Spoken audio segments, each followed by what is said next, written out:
चलिए, आज की जो क्लास है हम उसको आगे बढ़ाएंगे। कल की क्लास में हमने खगोल विज्ञान शुरू किया था और उसमें हमने बताया था आप लोगों को जो है सौर मंडल के बारे में हमने चर्चा अच्छे से की थी। ठीक है, आज हम लोग उसमें हमने जो है लास्ट जो क्लास में हम लोग जो अभी इसकी पिछली क्लास थी उसमें मैंने चंद्र जो उपग्रह के बारे में बता करके छोड़ा था। ठीक है, और कहा था कि इसके आगे क्लास हमारी कंटिन्यू फिर चलेगी। ठीक है ना। अब आज हम लोग बात करेंगे चंद्रमा की। ठीक है, चंद्रमा की बात करेंगे। और चंद्रमा एक कहा जाता है कि चंद्रमा का जो उत्पत्ति हुई है वो पृथ्वी से हुई है। जैसे सूर्य से उत्पत्ति हुई है किसकी, तो सूर्य से उत्पत्ति हुई है पृथ्वी की, तो पृथ्वी से टूट करके उत्पत्ति किससे हुई है, चंद्रमा की। ठीक है, चंद्रमा के बारे में हम कई आज चीज़ें जानेंगे चंद्रमा के बारे में। ठीक है, चंद्रमा हमसे जो चंद्रमा है ये हमारी पृथ्वी का एक उपग्रह माना जाता है, एक मात्र उपग्रह हमारा चंद्रमा है। ठीक है। ठीक है ना। अब यहाँ पढ़ते हैं, एक एक चीज़ समझने का प्रयास करते हैं। ठीक है, जैसे यहाँ दिया हुआ है चंद्रमा जो है एक गोलाकार आकाशीय पिंड है, यह पृथ्वी के सबसे निकट स्थित है। ठीक है, सबसे पृथ्वी के निकट है और यह पृथ्वी का एक उपग्रह है। ठीक है, यह हमारी पृथ्वी का एक उपग्रह है। यह पृथ्वी के चारों ओर परिक्रमा करता है। क्या करता है, परिक्रमा करता है पृथ्वी के चारों ओर। ठीक है, इसी से उसको पृथ्वी पुत्र कहा जाता है। ठीक है, एग्जाम में आ चुका है कि पृथ्वी पुत्र किसे कहते हैं, चंद्रमा को। क्यों ऐसा, दो कारण है। पहला कारण तो क्योंकि पृथ्वी का चंद्रमा का चक्कर लगा रहा है और ये पृथ्वी का, और दूसरा कारण यह है कि जो आज वर्तमान में प्रशांत महासागर का क्षेत्र है, अगर हम प्रशांत महासागर को देखें तो ये कुछ विद्वान ये कहते हैं कि प्रशांत महासागर का जो आज भाग इतना बड़ा है जिसमें पानी भरा हुआ है, पहले यहीं पर चंद्रमा था। तो यह टूट करके जब वो ब्रह्मांड का आविष्कार हुआ, ब्रह्मांड का जब विकास हुआ, बिग बैंग थ्योरी के द्वारा आगे बताऊंगा मैं, तो उसी से टूट करके उपग्रहों का विकास हुआ है। ठीक है ना, तो ये जो है टूट के विकास हुआ है। इसी कारण से ये माना जाता है कि जो हमारा प्रशांत महासागर का जो क्षेत्रफल है और जो पृथ्वी का क्षेत्रफल है वो चंद्रमा का क्षेत्रफल है वो लगभग सेम माना जाता है। तो ये माना जाता है कि जो आज जहाँ प्रशांत महासागर है पहले वही वो चंद्रमा था और वही टूट के अलग हुआ है और बाद में वहाँ पानी भर गया है। ठीक है, अब आगे यहाँ बात करते हैं। चंद्रमा पृथ्वी से इसकी औसत दूरी कितनी है। तो इसकी औसत दूरी आपको देखो, ये याद रहे चाहे ना याद रहे। ठीक है, ये बहुत ज़्यादा जरूरी नहीं है, लेकिन हमें एक कॉन्सेप्ट के रूप में जानना जरूरी है। तो पृथ्वी से इसकी औसत दूरी कितनी है, तो 3,84,403 किलोमीटर है। यह है औसत दूरी है। जबकि अब मैंने आपको पता होगा कि औसत कब निकाला जाता है, अधिकतम और न्यूनतम का जो अंतर होता है औसत होता है। तो पृथ्वी से चंद्रमा की अधिकतम दूरी कितनी है, 4,06,000, जबकि न्यूनतम दूरी कितनी है, 3,63,000, जबकि औसत दूरी कितनी है, 3,84,000। तो अधिकतम और न्यूनतम के अंतर को मिला करके हम इसको निकालते हैं। ठीक है ना, ये आपको समझ में आ गया होगा। ठीक है ना।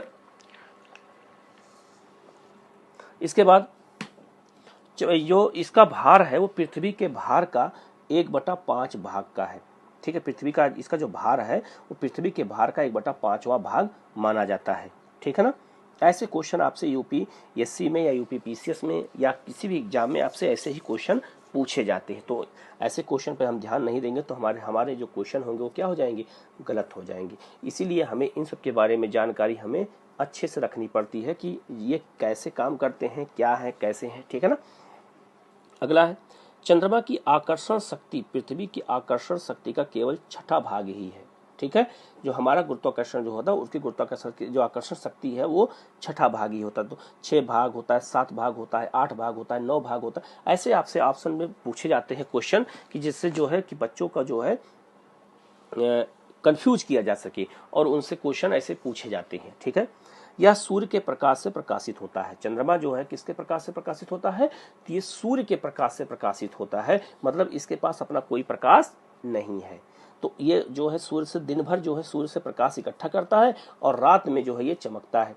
ठीक है, या फिर जो है सूर्य का प्रकाश इस पर जब पड़ता है तो ये रिफ्लेक्ट करता है और ये चमकता है तो हमें ये दिखाई देता है। ठीक है, और इसको हम लोग क्या कहते हैं, शीतल कहते हैं कि इसका जो रोशनी है शीतल है बिल्कुल। ठीक है ना। तो ये चीज़ हमें समझना है, ठीक है ना। अब देखो यहाँ ध्यान से, तो अब हम अगर बात करें तो देखो जैसे ये है, पहले हम इसकी बात कर लेते हैं पृथ्वी की गति, चंद्रमा की गतियाँ की, ठीक है। अब ध्यान से समझना, चंद्रमा की जो है 3 गतियाँ होती हैं, याद रखना 3 गतियाँ होती है, लेकिन मुख्य रूप से 2 गति होती है। एक गति सूर्य के सापेक्ष होती है, उसको थोड़ा देर बाद में बताता हूँ, लेकिन पहले हम बात कर लेते हैं घूर्णन, ठीक है। चंद्रमा जो है, चंद्रमा घूर्णन करता है। घूर्णन मतलब ये होता है कि जब अपने ही जगह पे, जैसे पृथ्वी क्या करती है, घूर्णन करती है और 24 घंटे में एक चक्कर पूरा कर लेती है, तो उसी तरह से जितने भी ग्रह होते हैं सब घूर्णन करते हैं। किसी की स्पीड ज्यादा होती है, किसी की स्पीड कम होती है। तो जो ये चंद्रमा है, चंद्रमा का जो रोटेशन होता है, यह चंद्रमा अपने अक्ष पर लट्टू की भांति घूमता है। अपने अक्ष पर एक बार चक्कर लगाने में इसको 27 दिन 7 घंटा और 43 मिनट लगता है। ये आपको याद करना पड़ेगा, कितना लगता है, 27 दिन 7 घंटा और 43 मिनट में ये जो है अपना एक चक्कर पूरा करता है। जैसे पृथ्वी पूरा करते कितने दिन में, 24 घंटे में पूरा कर लेती है, लेकिन इसको कितना टाइम लग जाता है, 27 दिन लग जाता है चंद्रमा को एक अपना घूर्णन पूरा करने में, एक घूर्णन पूरा करने में, एक बार चक्कर लगाने में अपने स्थान पर ही, ठीक है ना। इस गति को चंद्रमा की घूर्णन गति कहते हैं। याद रहेगा कितना टाइम लगा है, 27 दिन 7 घंटा और 43 मिनट लगा है, ठीक है ना। दूसरा क्या कहते हैं, रेवोल्यूशन, परिक्रमा कहते हैं। तो चंद्रमा जो है अपने अक्ष पर भी घूमता है और साथ में वो पृथ्वी की परिक्रमा भी करता है। किसकी परिक्रमा करता है, तो पृथ्वी की परिक्रमा करता है, ये बात याद रखना। जैसे चंद्रमा अपने अक्ष में घूमने के साथ साथ पृथ्वी की पश्चिम से पूर्व की ओर परिक्रमा भी करता है, ठीक है। तो आपसे क्वेश्चन पूछा जा सकता है कि पृथ्वी की परिक्रमा किस दिशा से किस दिशा की ओर करता है, तो पश्चिम से पूर्व दिशा की ओर करता है, ये बात याद रखना। तो चंद्रमा जो है ये पश्चिम से पूर्व दिशा की ओर परिक्रमा करता है, किसकी, तो ये पृथ्वी की परिक्रमा करता है। ऐसे क्वेश्चन आपसे पूछे जाएंगे, ठीक है। पृथ्वी की इस परिक्रमा में चंद्रमा को 27 दिन 7 घंटे और 43 मिनट लगते हैं।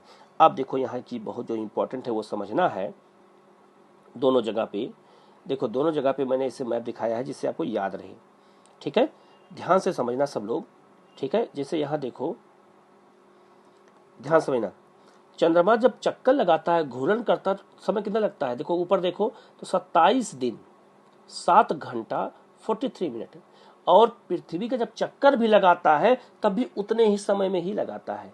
तो दोनों का, इसका घूर्णन और परिक्रमण का दोनों का समय क्या है, सेम है। देखो यहाँ भी है 27 दिन, इसके अलावा देखो यहाँ पे 7 घंटा और 43 मिनट, ठीक है। तो याद रखना, जैसे आप याद कैसे करना है, समझना कैसे है, आपको पता होगा कि पृथ्वी अपने धुरी पर चक्कर लगाती है कितना, 365 अपने धुरी पर चक्कर, अपने जो घूर्णन करती है पृथ्वी अपने अक्ष पर, वो 24 घंटे में करती है, जबकि चंद्रमा 27 दिन में करता है। पृथ्वी सूर्य का चक्कर लगाती है 365 दिन में, ठीक है, जबकि चंद्रमा पृथ्वी का चक्कर लगाता है कितने दिन में, 27 दिन 7 घंटा और 43 मिनट में। तो चंद्रमा, बहुत इंपॉर्टेंट बात है ये, तो चंद्रमा का घूर्णन और चंद्रमा का परिक्रमण दोनों सेम है, दोनों क्या है, बिल्कुल सेम है, दोनों में कोई अंतर नहीं है, ठीक है ना। यही अब इसका परिणाम क्या नजर आया, तो आप लोगों को पता होगा कि चंद्रमा का हमेशा हमें पृथ्वी से एक ही भाग दिखाई देता है, इसके पीछे वाला भाग हम नहीं देख पाते हैं। क्यों नहीं देख पाते हैं, क्योंकि इसका घूर्णन, इसका परिक्रमण एक समान है, इसीलिए हमेशा हमें ये एक ही भाग दिखाई देता है चंद्रमा का। देखो यहाँ लिखा भी है, इस प्रकार चंद्रमा का घूर्णन और परिक्रमण की अवधि या समय एक ही है, जिस कारण चंद्रमा का केवल आधा भाग ही सदैव हमें दिखाई देता है पृथ्वी से। आप समझ में आ गया होगा, तो फिर से बता देता हूं मैं, चंद्रमा का घूर्णन और चंद्रमा का परिक्रमण दोनों का टाइमिंग बिल्कुल सेम है, 27 दिन 7 घंटा और 43 मिनट। इसी कारण हमें पृथ्वी से जब भी हम चंद्रमा देखते हैं तो चंद्रमा का हमेशा हमें एक ही भाग दिखाई देता है, उसके पीछे वाला भाग हमें प्रकाशित दिखाई नहीं देता है। तो क्यों, क्योंकि दोनों का घूर्णन और परिक्रमण का सेम टाइम है, इसीलिए हमें एक ही भाग दिखाई देता है, ठीक है, तो ये बात हमेशा आप लोग याद रखना। अब यहाँ गौर करना ध्यान से, तो जब पृथ्वी का चक्कर लगाता है, मून लगाता है, देखो मून लिखा हूं मैं, देखो यहाँ भी मून बना है, यहाँ भी मून बना है, तो पृथ्वी के जब चक्कर लगाता है अंडाकार पथ पर, इसको अंडाकार पथ कहते हैं या दीर्घवृत्ताकार पथ कहते हैं, जो ये गोल गोल बना हुआ है, ठीक है। तो ये होता क्या है, ध्यान समझना सब लोग, होता क्या है कि एक समय ऐसा आता है कि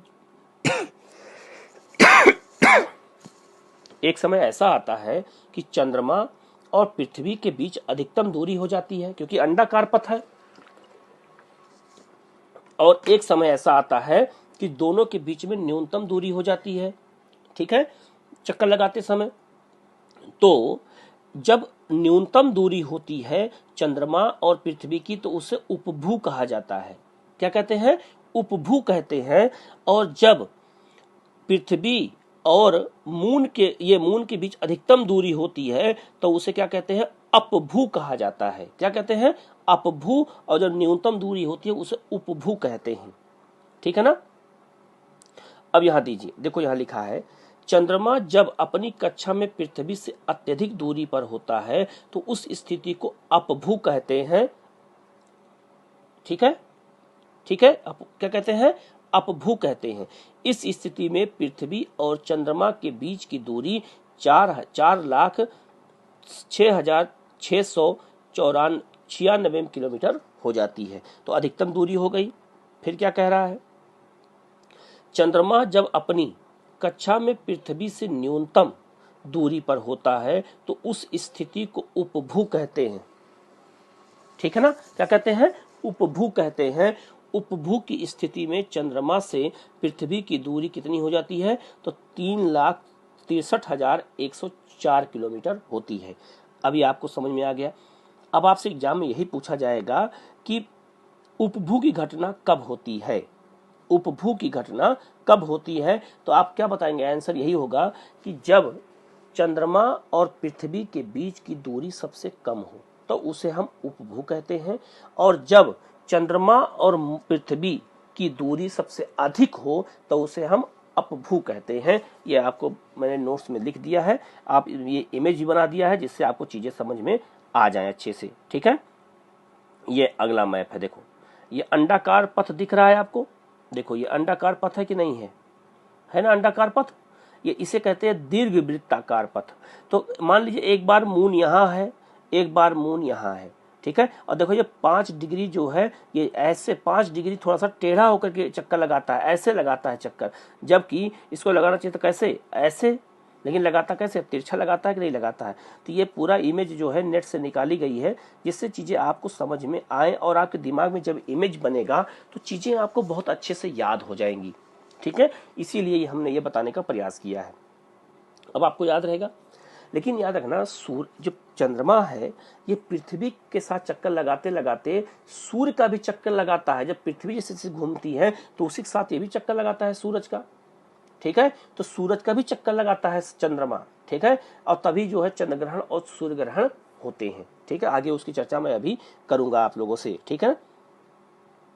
अब देखो दूसरी इमेज देखें, तो हम दूसरी इमेज अगर देखें तो ये है पृथ्वी और ये है आपका मून है। तो मून देखो हमें जो दिखाई दे रहा है पृथ्वी से ऐसे ही दिखाई देता है, और हमेशा एक ही भाग दिखाई देता है, 2 भाग नहीं दिखाई देते हैं। मैंने आपसे पहले चर्चा कर चुका हूं, ठीक है। और जब हम चंद्रमा पे चले जाएं तो हमें पृथ्वी ऐसे दिखेगी, देखो ये दिख रही है पृथ्वी, ठीक है। हम चंद्रमा पे हैं इस समय, किस पे हैं? चंद्रमा पे हैं। तो चंद्रमा से जब पृथ्वी देखेंगे तो पृथ्वी हमें ऐसे दिखाई देगी। आप समझ में आ गया? तो देखो अब बीच में पूरा अंतरिक्ष भरा हुआ है, पूरा बिल्कुल अंतरिक्ष है, बिल्कुल ब्लैक कलर का आपको दिख रहा होगा, ठीक है।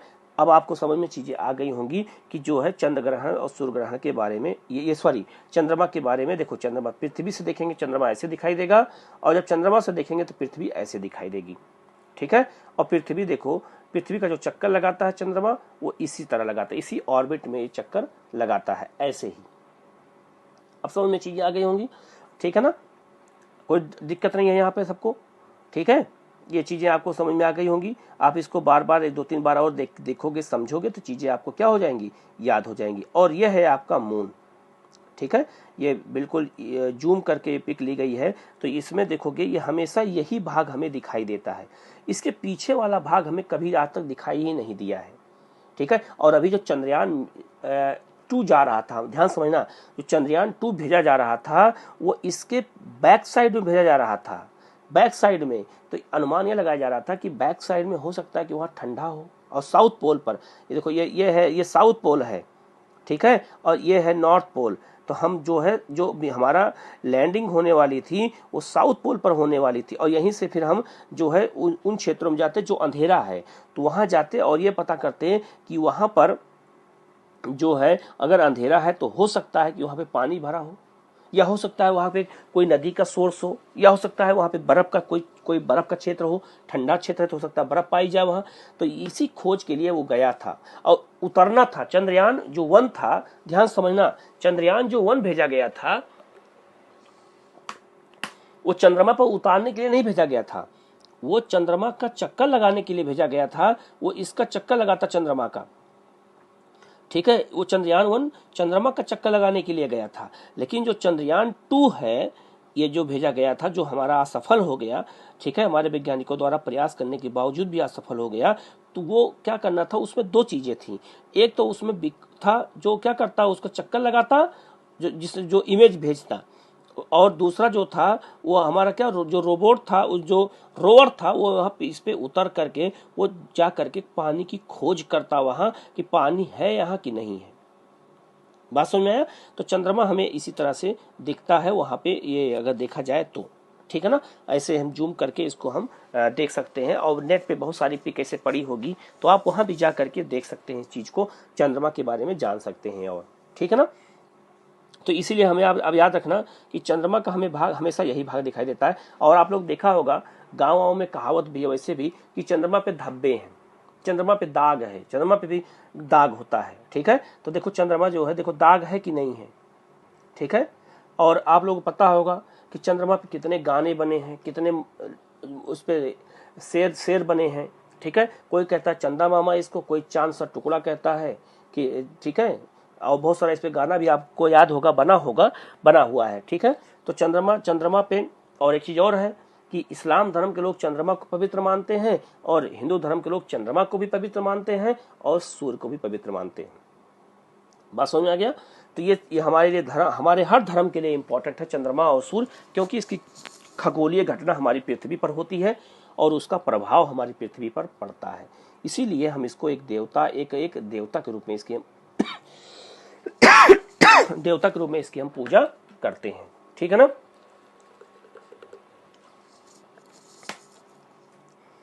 आगे बढ़े हम लोग, अब आगे बढ़ते हैं। अब गौर करना, यहाँ चंद्रमा के बारे में कुछ और बातें हमें बतानी है आपको, ठीक है। देखो, जैसे हमारे पृथ्वी पे प्लेटें पाई जाती हैं और प्लेटों के टकराने से ही भूकंप आता है, लेकिन चंद्रमा पर अभी तक कोई प्लेट नहीं पाई गई है, ठीक है। ये अभी तक प्रमाण नहीं मिला है कि चंद्रमा पे प्लेट पाई गई है, और जब प्लेट नहीं पाई जाएगी तो प्लेटों का मूवमेंट नहीं होगा, तो वहाँ भूकंप भी नहीं आएगा। यही कारण है कि वहाँ भूकंप नहीं आते हैं चंद्रमा पर, ठीक है। ये क्वेश्चन एक बार आया हुआ है, पूछा गया है कि चंद्रमा पर भूकंप क्यों नहीं आते हैं, क्यों? क्योंकि वो प्लेटें वहाँ नहीं पाई जाती हैं, ठीक है। और जब तक प्लेटें नहीं पाई जाएंगी तब तक भूकंप आने का कोई सवाल ही नहीं होता है, ठीक है। आगे मैं भूकंप के बारे में बताऊंगा तो और अच्छे से क्लियर आपको हो जाएगा चीजें, ठीक है ना।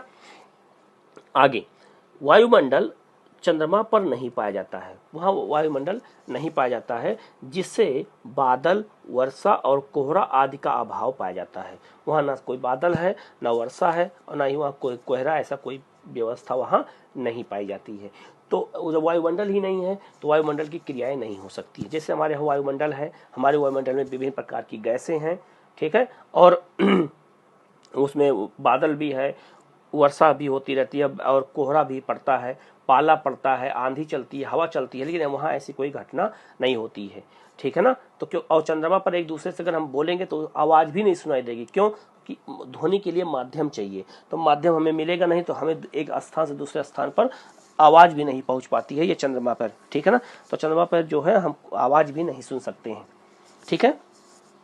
ये आपको समझ में चीज़ें हैं, हमें विश्वास है कि आपको आ गई होंगी चीज़ें समझ में, ठीक है। एक यहाँ इमेज में फिर से बनाने का प्रयास किया हूँ जिससे आपको समझ में चीज़ें और अच्छे से आ जाएं। देखना देखना ध्यान से, यह सूर्य है, ये पृथ्वी है और ये है मून है। देखो पृथ्वी चक्कर लगा रही है किसका, सूर्य का, और चंद्रमा किसका चक्कर लगा रहा है, पृथ्वी का। अब समझ में आ गया। अब देखो ये तीनों एक सीध में पड़े हैं कि नहीं पड़े हैं। अगर तीनों एक सीध में रहेंगे तभी हमारे यहाँ क्या होता है, चंद्र ग्रहण लगता है या सूर्य ग्रहण लगता है। बस समझ में आया। तो पृथ्वी जो चंद्रमा है, ये ध्यान समझना, चंद्रमा जो है ये अपने स्थान पे भी घूमता है, पृथ्वी का भी चक्कर लगाता है और साथ में सूर्य का भी चक्कर लगाता है। ठीक है। और सूर्य का चक्कर लगाने के कारण ही ये रोज जो है 52 मिनट लेट निकलता है हमेशा। ठीक है। जो लोग क्या कहते हैं, ये एक त्योहार होता है, क्या कहते हैं उसको, करवा चौथ होता है ना, देखा होगा उसमें चंद्रमा को देखते हैं तो चंद्रमा को बार बार छत पे जाके बच्चे खोजते हैं कि कहीं निकला कि नहीं निकला। तो देखा तो रोज क्या होता है, लेट निकलता है, तो 52 मिनट लेट हमेशा निकलता है चंद्रमा। ठीक है। तो चंद्रमा की गतियां जो है वो आगे मैं बताऊंगा चीजें। ठीक है। अब आते हैं हम लोग सूर्य ग्रहण और चंद्र ग्रहण की बात कर लेते हैं। सूर्य ग्रहण क्या होता है, चंद्र ग्रहण क्या होता है, बहुत आसान है। देखो अभी जो ये मैं बना है इसमें क्या है कि जब ये चक्कर लगाते हैं तो कोई एक ऐसा दिन आता है कि तीनों एक सीध में हो जाते हैं। ठीक है। तो इसीलिए चंद्र ग्रहण सूर्य ग्रहण की स्थिति ऐसे बनती है। अब यहां ध्यान से समझना, चंद्र ग्रहण कब लगता है, जब सूर्य, अब देखो सूर्य स्थिर है, मूवमेंट किसमें केवल होना है, तो पृथ्वी और चंद्रमा में होना है, क्योंकि चंद्रमा पृथ्वी का चक्कर लगाती है ना। तो जब पृथ्वी का चक्कर ऐसे लगाती है चंद्रमा, तो एक समय यहां आती है, एक समय यहां आ जाती है। ठीक है। तो सूर्य अपनी जगह स्थिर है, परिवर्तन केवल पृथ्वी और चंद्रमा में होता है।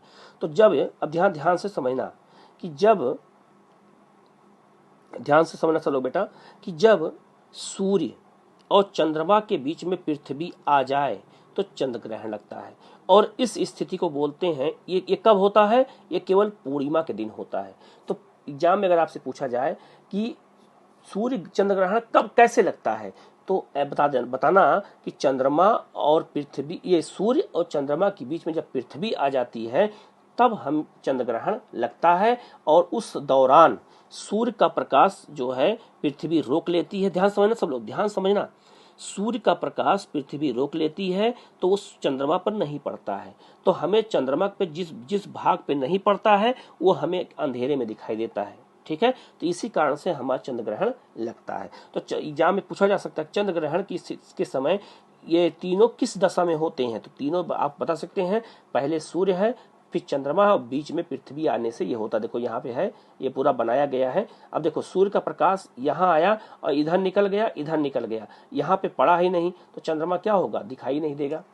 ठीक है। तो इस ये घटना कब होती है, केवल पूर्णिमा के दिन होती है। और पूर्णिमा के दिन ही सूर्य, पृथ्वी और चंद्रमा एक सीध में आते हैं, इसके अलावा और किसी दिन नहीं आते हैं। और जब भी आपको लगे कि चंद्र ग्रहण आज लगेगा, तो चंद्र ग्रहण हमेशा पूर्णिमा के दिन ही लगता है और किसी दिन नहीं लगता है।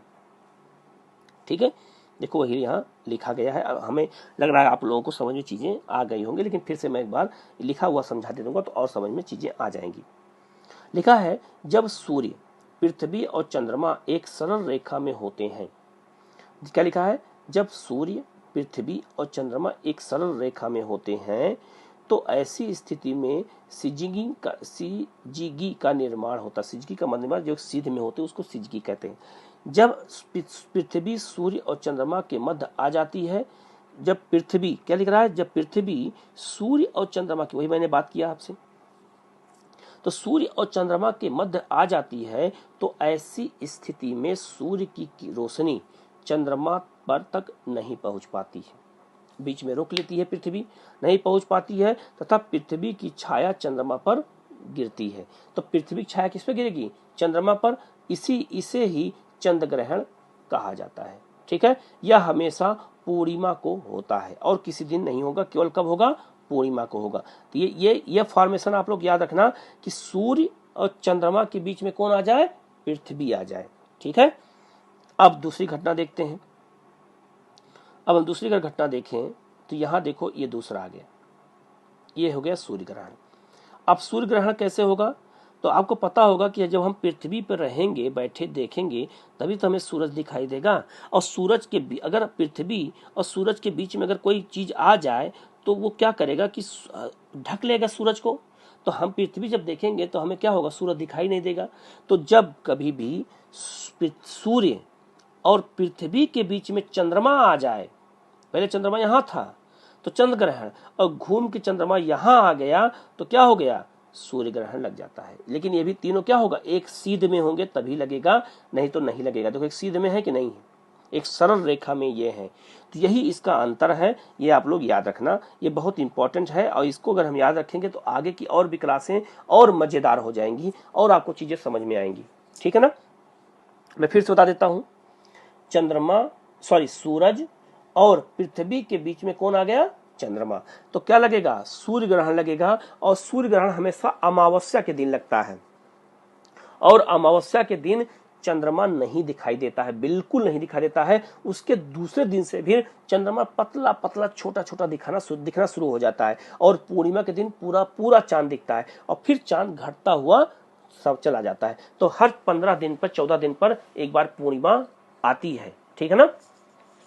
और अमावस्या, पूर्णिमा और अमावस्या हमेशा ऐसे ही आता है। ठीक है, ये समझ में आपको और चीजें आ गई होंगी। तो एक फिर से बता देता हूं कि चंद्र ग्रहण कब लगता है, जब सूर्य और चंद्रमा के बीच में पृथ्वी आ जाए। और सूर्य ग्रहण कब लगेगा, जब सूर्य और पृथ्वी के बीच में चंद्रमा आ जाए। ठीक है, तो देखो उसकी छाया कहाँ कहाँ पड़ेगी, तो इस कारण से उस क्षेत्र में जो है सूरज हमें दिखाई नहीं देगा। ये तो आपको कोई डाउट इसमें तो होगा नहीं। अब चीजें आपको समझ में चीजें अच्छे से आ गई होंगी। बढ़े आगे हम लोग अब। ठीक है, अब गौर करना, यहां लिखा है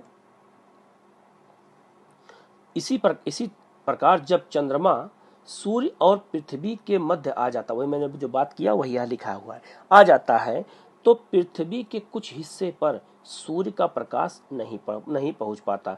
ऐसी स्थिति में सूर्य ग्रहण कहलाती है। यह हमेशा अमावस्या को होता है। तो ये बात याद रखना, पूर्णिमा के दिन हमेशा चंद्र ग्रहण, और अमावस्या के दिन हमेशा क्या लगता है, सूर्य ग्रहण लगता है। इसके अलावा किसी दिन लगेगा ही नहीं, क्योंकि दोनों एक सीध में आएंगे ही नहीं। पूर्ण सूर्य ग्रहण की स्थिति में हीरक वलय डायमंड रिंग की स्थिति बनती है। अब डायमंड रिंग क्या है, आप लोग घड़ी पहनते हैं तो घड़ी पर देखा होगा, घड़ी कह रहा हूं, आप लोग रिंग पहनते, अंगूठी पहनते हैं तो अंगूठी को हीरक वलय बोलते हैं या डायमंड रिंग बोला जाता है उसको। ठीक है, जो बनेगा स्थिति, और स्थिति कैसे बनती है उसको मैं अभी आपको दिखाता हूं कि वो डायमंड रिंग है क्या। अब यहां देखना क्या कह रहा है, साल में अधिकतम 7 बार ग्रहण हो सकते हैं तथा अधिकतम 3 बार चंद्र ग्रहण हो सकते हैं। पूर्ण सूर्य ग्रहण को देखा जा सकता है, किंतु पूर्ण चंद्र ग्रहण को देखा नहीं जा सकता है। हम पूर्ण सूर्य ग्रहण देख सकते हैं कि पूरा चांद, पूरा सूरज ढक जाता है, लेकिन आज तक हम पूरे चंद्र ग्रहण को नहीं देखे हैं। क्यों नहीं देखे हैं, क्योंकि थोड़ा सा भाग हमें दिखाई देता है। अब इसके पहले जो इमेज दिखाया था कि ये पृथ्वी है और ऐसे चक्कर लगाता है कौन, चंद्रमा। तो चंद्रमा का 5 डिग्री, इसका जो पथ है 5 डिग्री क्या है, झुका हुआ है। इसी कारण से हमें थोड़ा सा भाग हमेशा हमें चमकता हुआ दिखाई देता है। तो ये बात याद रखना कि सूर्य ग्रहण तो पूरा ढक जाता है सूरज, लेकिन हमें पूरा सूरज नहीं दिखाई देता और अंधेरा छा जाता है, लेकिन पूर्ण चंद्र ग्रहण कभी नहीं लगता है। थोड़ा सा भाग चंद्रमा का दिखाई ही देता है हमें। ठीक है ना, यही कारण कि 5 डिग्री झुका हुआ है। अब देखो ये है चंद्रमा का ये भाग हमें दिख रहा है, और इस भाग पर पृथ्वी की छाया पड़ रही है। ठीक है, ये पृथ्वी की छाया इस पे पड़ रही है, तो ये भाग हमें नहीं दिखाई दे रहा है। ये इतना कटा हुआ भाग जो दिखाई दे रहा है, इसी को हम बोलते हैं चंद्र ग्रहण। ठीक है, तो ये 5 डिग्री झुका हुआ है थोड़ा सा, इसी कारण ये हमें उजाला, सूर्य की रोशनी इस पे पड़ रही है और ये हमें चमकता हुआ दिखाई दे रहा है। ठीक है, और आधा भाग हमें दिखाई नहीं दे रहा है। ऐसा आप लोग देखा होगा चंद्र ग्रहण जब होता है, और आप लोग चंद्र ग्रहण सूर्य ग्रहण हो तो देखा करें, ये सब चीजें देखना बहुत जरूरी है। इससे क्या होता है कि आपका नॉलेज बढ़ता है और आपको चीजें याद होती हैं। ठीक है ना, व्यवहारिक है बिल्कुल। अगर एक बार आपको याद हो गया तो दोबारा याद करने की आवश्यकता नहीं है इसको। ठीक है ना, आगे अगर बात करें हम, अब देखो यहाँ पे ये समझाया गया है, इसको बाद में समझाता हूं, पहले हम चंद्र सूर्य ग्रहण देख लेते हैं। ये है सूर्य ग्रहण, दिखा, ये सूरज है, और देखो हम जब पृथ्वी से देखेंगे तो ये चंद्रमा का प्रकाश पड़ रहा है।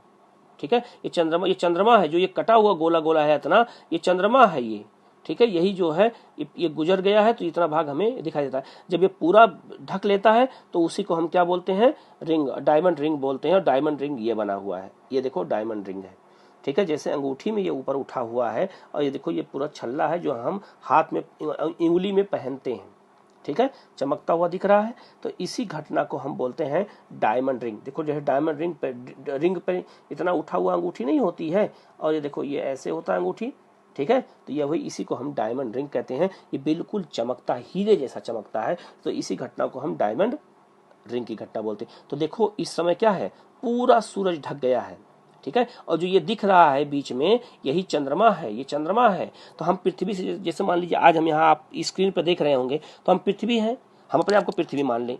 तो देखो सूरज हमें दिख रहा है कि नहीं दिख रहा है, तो नहीं दिख रहा है, क्यों कि बीच में कौन आ गया, तो चंद्रमा आ गया है, तो नहीं दिख रहा है। और जैसे जैसे चंद्रमा, देखो इस इमेज में देखो, अब जहाँ चंद्रमा पहले पूरा ढका था, अब चंद्रमा हट के यहाँ आ गया, तो इतना भाग हमें क्या है, नहीं दिख रहा है, बाकी इतना भाग हमें सूरज का दिख रहा है। अब समझ में आ गया होगा, ठीक है। अब यहाँ देखो, यह है आपका चंद्रमा के बारे में है। देखो ये जो है ये जो है घटना है, ये घटना है पूर्णिमा की। इस दिन चंद्रमा पूरा दिखाई देता है, लेकिन देखो धीरे धीरे चंद्रमा पहले देखो यहाँ आधा दिखता है, फिर यहाँ पे देखो, सॉरी, देखो यहाँ चंद्रमा जो है पहले आधा दिखता है, फिर उससे थोड़ा कम, उससे फिर थोड़ा और कम, उससे कम और कम, फिर देखो यहाँ बिल्कुल कम, और यहाँ बिल्कुल कम हो जाता है। यहाँ देखो चंद्रमा पूरा है, यहाँ पे चंद्रमा उससे थोड़ा कम है, फिर और कम है, फिर यहाँ और कम है, ऐसे होता। तो कभी एक बार घटता है, एक बार बढ़ता है। तो चंद्रमा की, यही चंद्रमा की कला कहलाती है, ठीक है।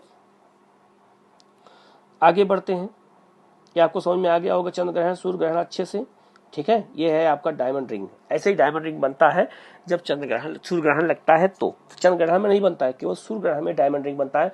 ये भी आप याद रखना, ऐसे भी क्वेश्चन आपसे पूछे जाते हैं, ठीक है। अब चंद्रमा से जुड़ी कुछ अन्य खगोलीय घटनाओं की भी चर्चा हम करेंगे यहाँ, ठीक है। चंद्रमा से जुड़ी अन्य खगोलीय घटना अभी देखा होगा बहुत सारा, ब्लू सुपर मून क्या होता है, ब्लू मून क्या होता है, इन सब के बारे में भी आया था।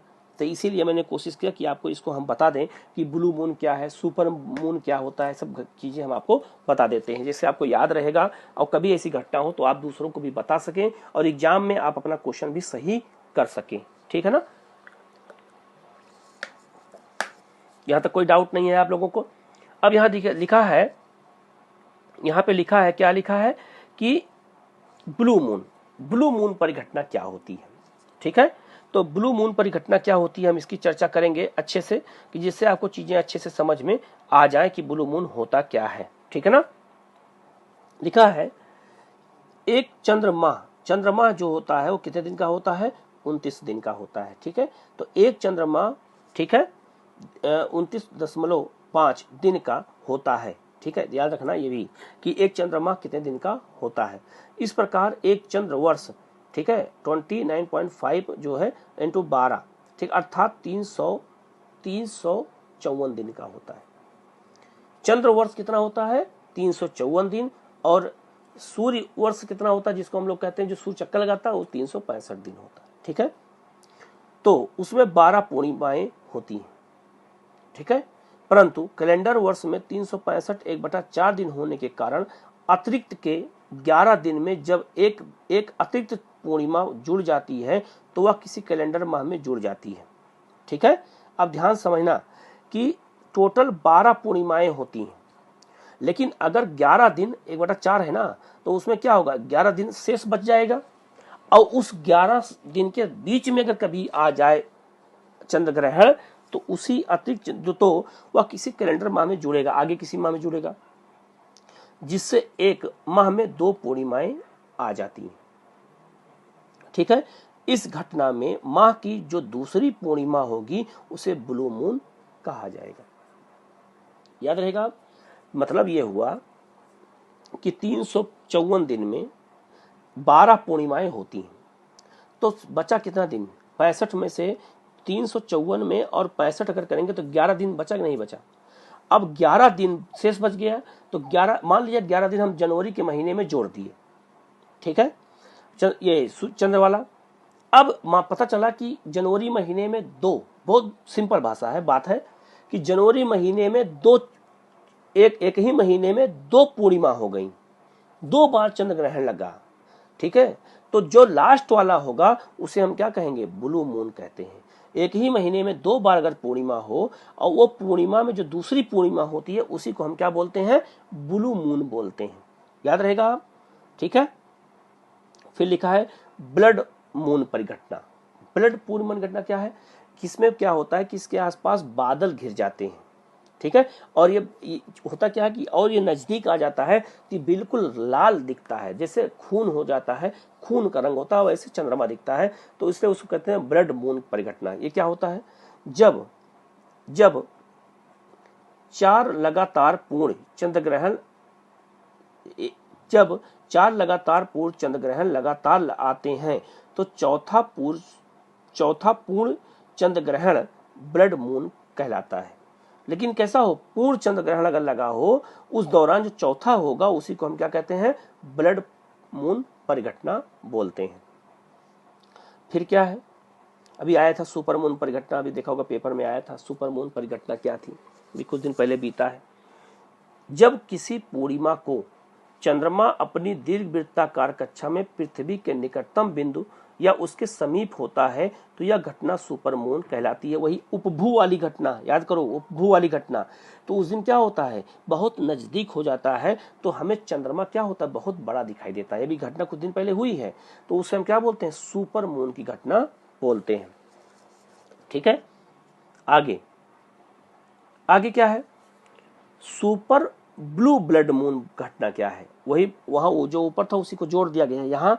सुपर ब्लू ब्लड मून घटना क्या है, तो जब ब्लू मून तथा ब्लड मून की घटना एक साथ घटित होती है तो उसे सुपर ब्लड मून की घटना कहा जाता है, ठीक है। तो ऐसे ऐसे आपसे बहुत सारा पेपर में आता रहता है, इसीलिए हमारा ये हमने देखा तो हमने सोचा कि इसको एक बार डाल देते हैं जिससे बच्चों को ये समझ में चीजें आए कि हमें कैसे इसको जानना है, कैसे क्या करना है, ठीक है ना। तो इसको आप लोग कोई डाउट मत रखना, यहाँ तक मैंने समझा दिया, इसको एक बार आप लोग पढ़ना अच्छे से। यहाँ तक जो ये टॉपिक मैंने अभी तक कराया है इसमें मून चंद्रमा से जुड़ी हुई घटनाओं को मैंने बताया है अच्छे से, इसको देखना। अभी हम ज्वार भाटा भी बताना हमें बाकी है, उसको हम अलग से बताएंगे आप लोगों को। लेकिन ये इतना आप लोग घटना याद रखना, याद रहेगा आप लोगों को। इसको बार बार जब आप वीडियो देखेंगे पढ़ेंगे तो याद हो जाएगा, और नहीं याद होता है तो देन आप हमसे पूछिएगा तो हम आपको इसको बताएंगे, अच्छे से दोबारा बताएंगे, तिबारा बताएंगे, जिससे आपको चीजें समझ में